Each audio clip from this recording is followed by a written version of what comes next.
Mujeres Inspiradoras, el podcast de Gloria Lomana. Charlas con mujeres líderes. ¿Cómo han llegado al top? ¿Cómo se alcanza el éxito? ¿Cómo crear el futuro?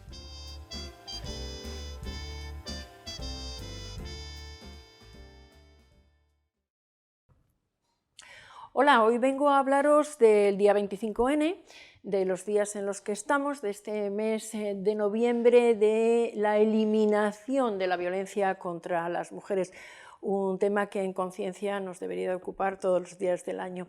Y vengo a hacerlo con una de mis mujeres más inspiradoras, que seguro que también es vuestra, es María Solanas, directora de programas del Real Instituto Elcano. Ella es investigadora, es asesora de política internacional y sobre todo experta de estos temas de los que vamos a hablar. María, un gustazo tenerte hoy con nosotros, con este tema. Bueno, el gusto es mío y gracias además por haber querido tener esta conversación justamente con ocasión de este día tan importante, ¿no? El 25 de noviembre. Sí, porque ¿cuánto queda, verdad? ¿No tienes sensación a veces que se avanza poco, incluso que hay algún retroceso? En el mundo hablo, ¿eh? ¿Cómo estamos? ¿No? Bueno, verdaderamente es que el progreso en este siglo XXI no es un progreso lineal. Hay avances y también hay retrocesos, ¿no? Y lo estamos viendo en temas de igualdad de género de manera muy clara. Pero es verdad que se han avanzado, ha habido avances, en concreto en este tema de la violencia contra las mujeres. En la década de los 90 no existía.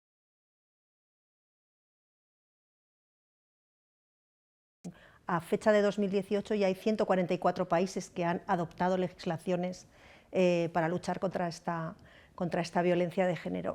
Es verdad que el problema está en la implementación. Claro. Y las cifras, además, siguen siendo terribles, ¿no? Un 30% de mujeres en todo el mundo siguen sufriendo en algún momento de su vida violencia física, sexual o psicológica. Así que queda tanto por hacer. Fíjate que esto es 1 de cada 3. Estamos hablando de mujeres y niñas en el mundo, claro, porque estamos en la zona de confort del planeta, de algún modo, ¿no? Pero claro, cuando estamos viendo que hay todavía tantísima ablación, tantos matrimonios forzosos, tantas niñas sin escolarizar y luego además tan cerca de nosotros a veces que dices, están las mujeres y las niñas luchando por derechos tan elementales como la salud o como, bueno, lo que estamos diciendo, la educación, ¿no? Ay, ¿qué hacemos con esto? Además de dar estos saldabonazos y tener a mujeres y a hombres también que tenemos tan comprometidos como estamos trabajando. Pues mira, algunas de las cosas que hacemos ocurren en este lugar en el que estamos.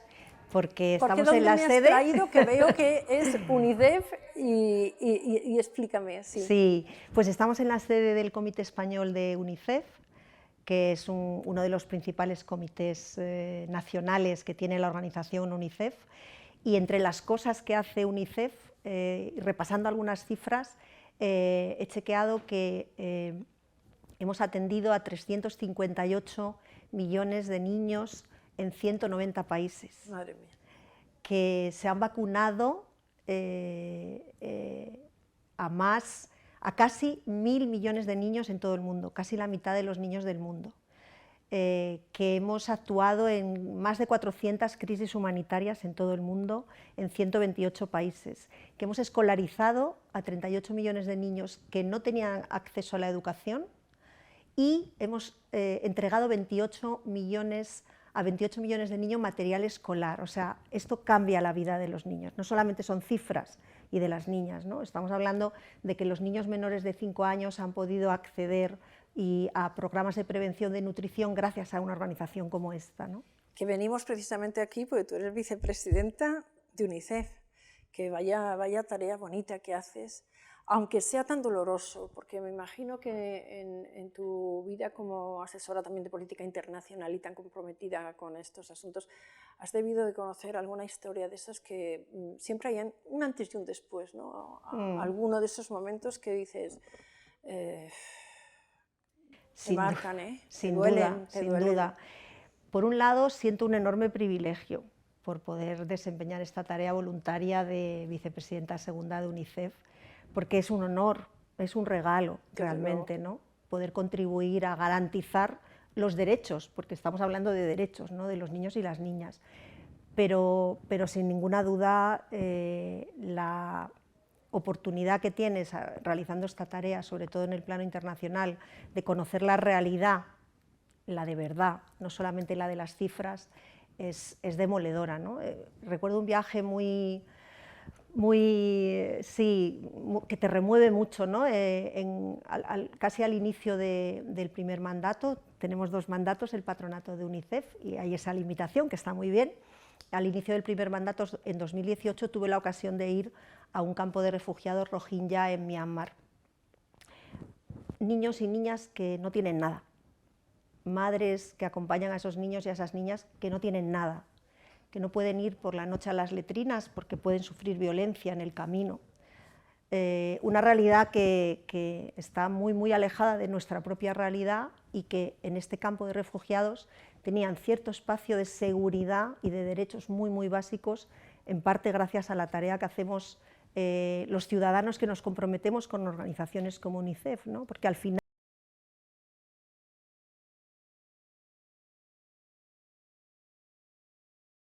de todos los ciudadanos y ciudadanas que contribuimos a estas organizaciones, ¿no? En España en concreto hay más de 400.000 socios, así que aprovecho la conversación para dar las gracias a todos y a todas nuestros socios. Yo soy muy fan y lo sabes, porque hacéis una labor maravillosa, pero estábamos hablando de tema de mujeres y dábamos unos datos de escalofríos y claro, yo por ejemplo tengo muy presente las niñas y las mujeres en Afganistán, en todos esos lugares donde están cerrados a nuestros ojos y al final te quiero decir que se convierten en guetos, ¿no? Son grandes zonas oscuras y nos están apareciendo muchas zonas de estas con enorme preocupación.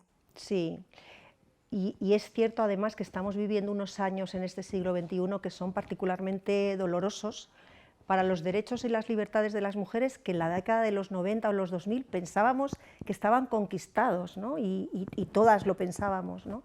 Pero es verdad, es decir, están surgiendo lugares en el planeta donde las mujeres y las niñas no tienen derecho a nada, ¿no? Afganistán es un ejemplo, pero en Irán estamos viendo además cómo las mujeres con esa dignidad, ¿no? Cómo protestan y salen a las calles a defender sus derechos, en parte la comunidad internacional con poco éxito o incluso a veces con demérito, ¿no? Y hay que decirlo también, ¿no?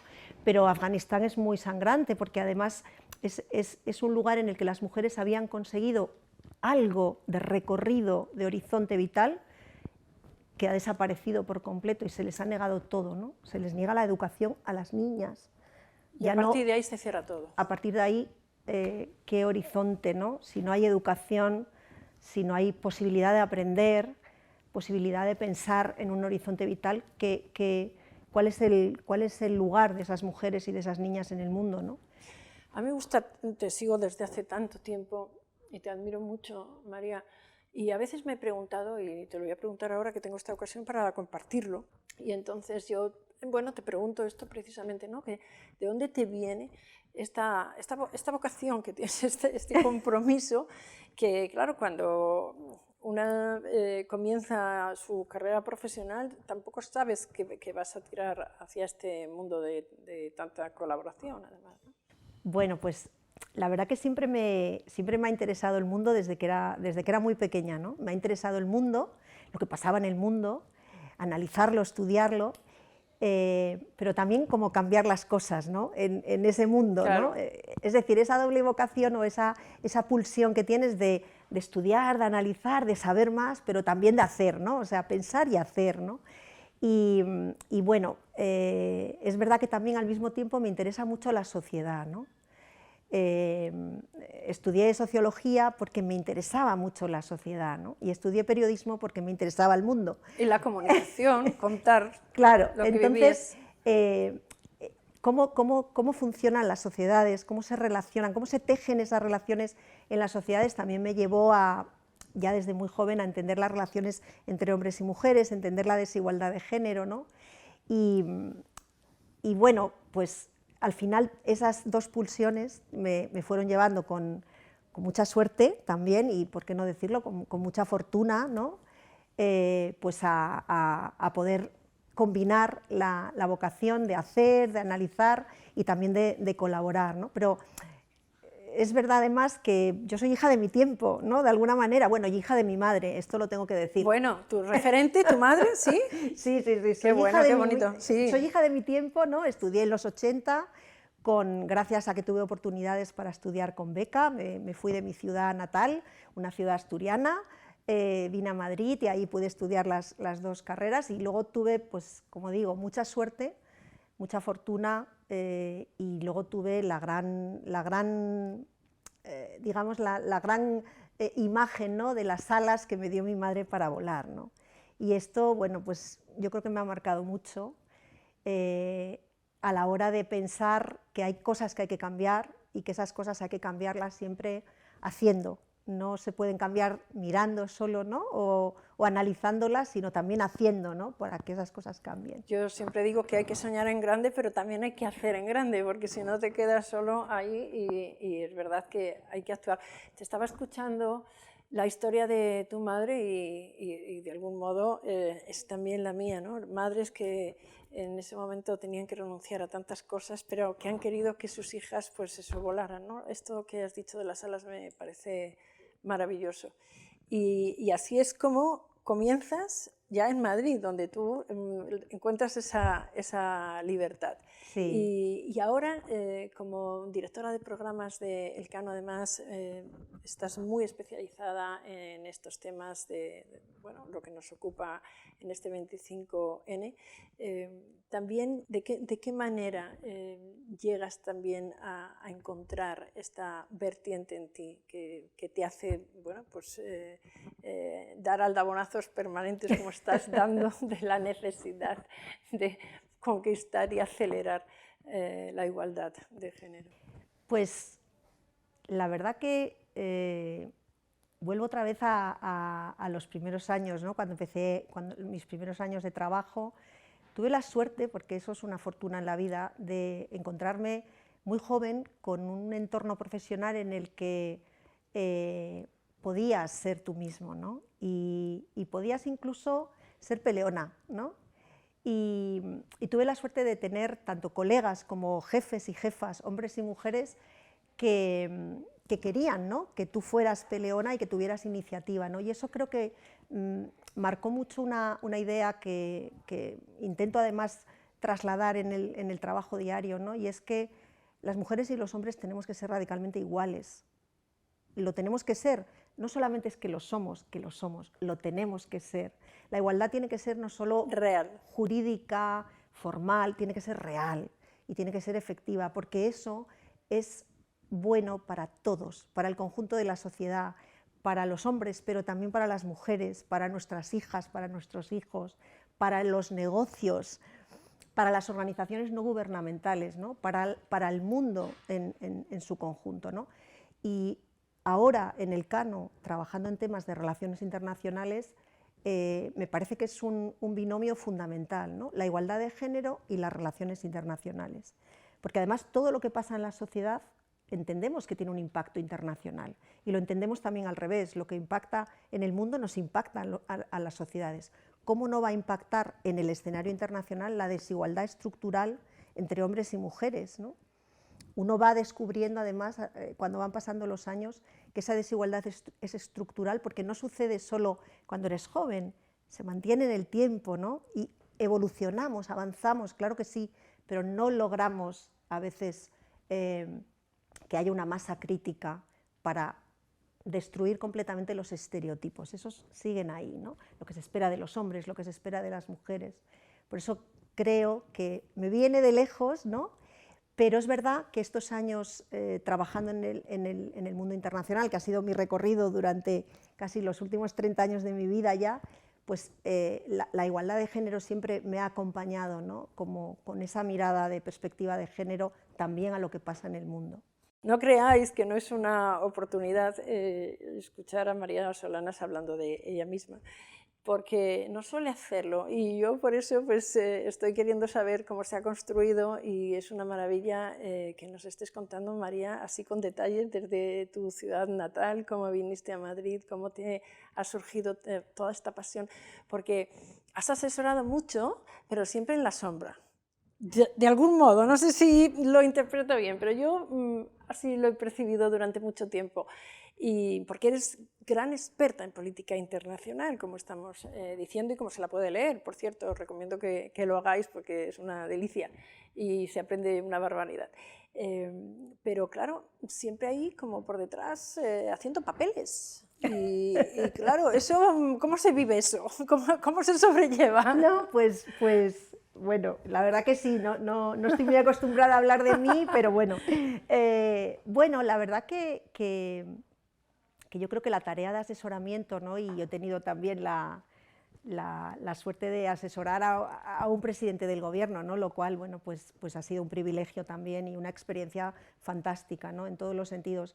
Pero esa tarea de bueno, pues estar en la sombra, en el mejor sentido del término, pues yo no la he vivido mal, la he vivido con alegría, la he vivido con confort, he tenido la libertad también de analizar, de pensar y de, bueno, de poner mi grano de arena, ¿no? en cambiar las cosas, que eso es lo que en muchas ocasiones pues es necesario, ¿no? Ayudar a otros para que cambien las cosas, ¿no? A lo mejor ahora pues hay otras personas que nos ayudan, ¿no? a los demás, ¿no? Como aquí en UNICEF, que siempre que tengo que hacer representación de la organización, ellos me ayudan a mí, ¿no? con datos, con análisis.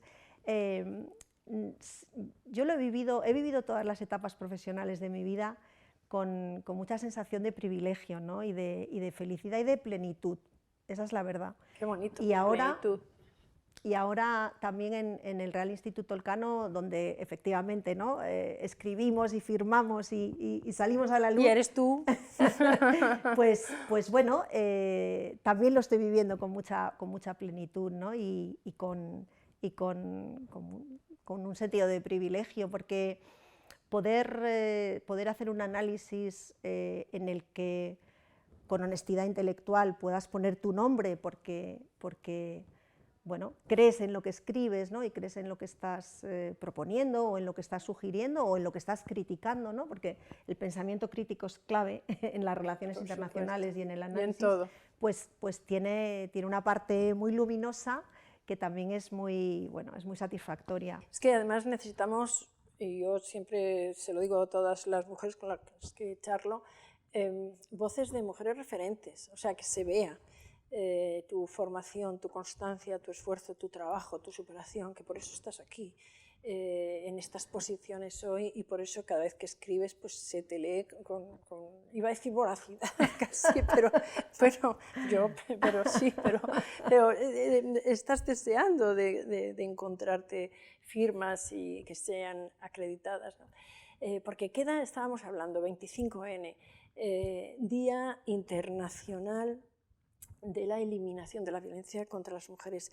Y claro, incluso cuando estamos en esta zona de confort, dices, ¿cuántas brechas? Que eso de algún modo, claro, es todo violenta, ¿no? Y dices, nos quedan muchos recorridos, muchas brechas todavía para esa igualdad real y siguen estando ahí, o sea que nos queda mucho por trabajar todavía, aunque sigamos diciendo que cuando miramos alrededor, claro, el abismo es brutal, claro. Sí, completamente, pero tienes toda la razón. O sea, nos queda mucho por hacer y no puede consolarnos lo que en otros lugares del planeta sea mucho más grande, ¿no? Mucho más inalcanzable, porque en el fondo cada mujer asesinada, y ya van muchas este año en España, que no es uno de los países donde la prevalencia de la violencia de género es más alta, cada mujer asesinada es un aldabanazo a toda la sociedad, ¿no?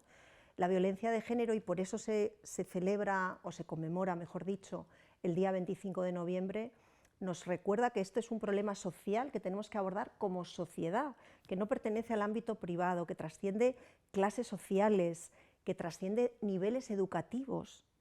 Es decir, la violencia es un mecanismo social de la desigualdad estructural, y como mecanismo social, en la medida en que no lo eliminemos, seguiremos todavía recorriendo el camino hacia la igualdad real y efectiva.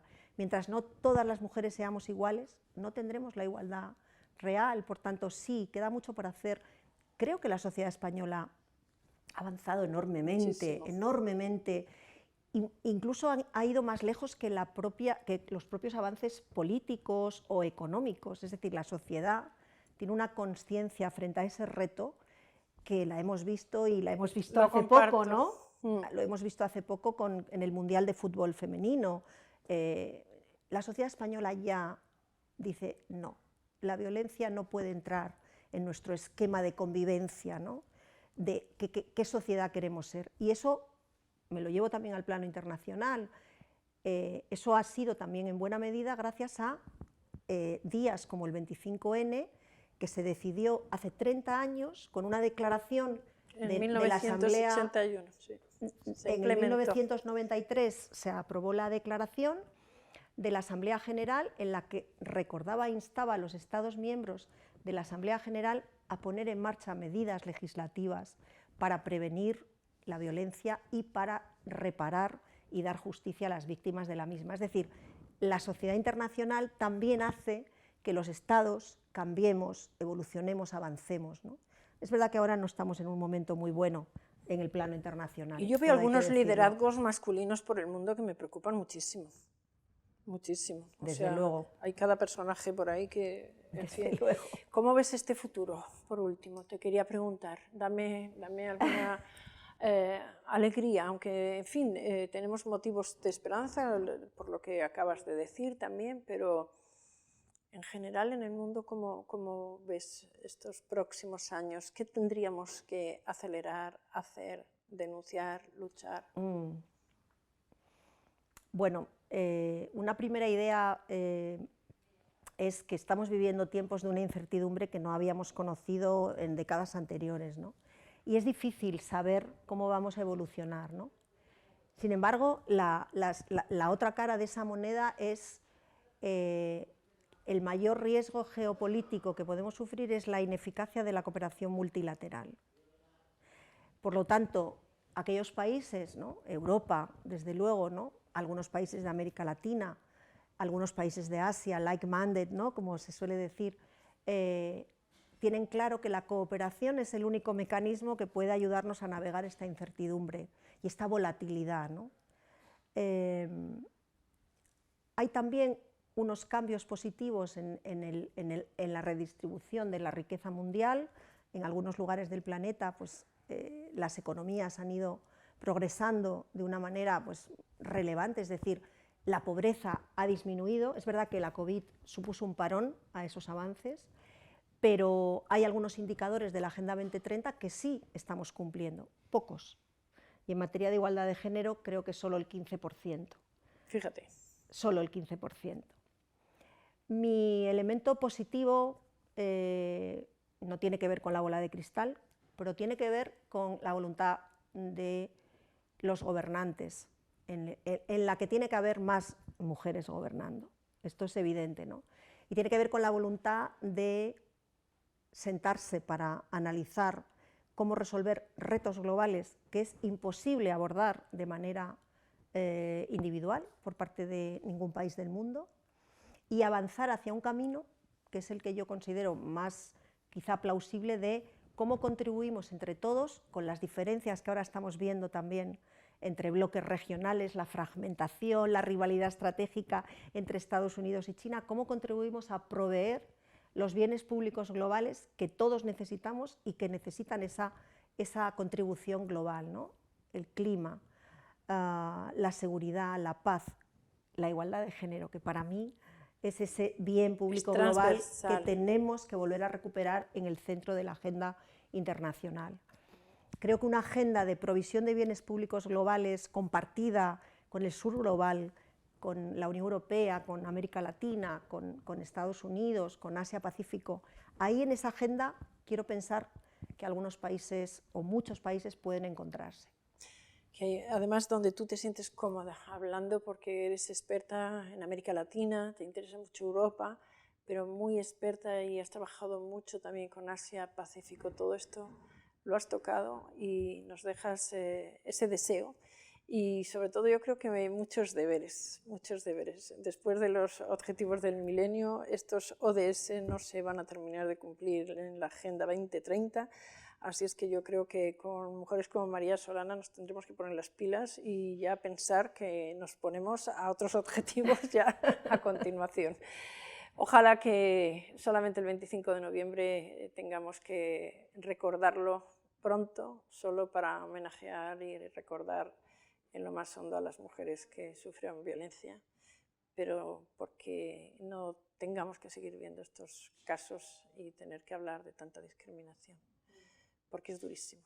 Lo es, pero está en nuestra mano, en la mano de todos y de todas, y de ellos también, luchar juntos para erradicar la violencia. No es imposible, es posible erradicar la violencia de género, pero para eso tenemos que conseguir sociedades iguales, iguales de verdad. Cuando seamos iguales ya no habrá violencia. Me encanta el activismo de esta activista que es María Solanas. Gracias, María, un privilegio charlar contigo. No, el privilegio ha sido todo mío, gracias, Gloria. Un privilegio, de verdad, gracias.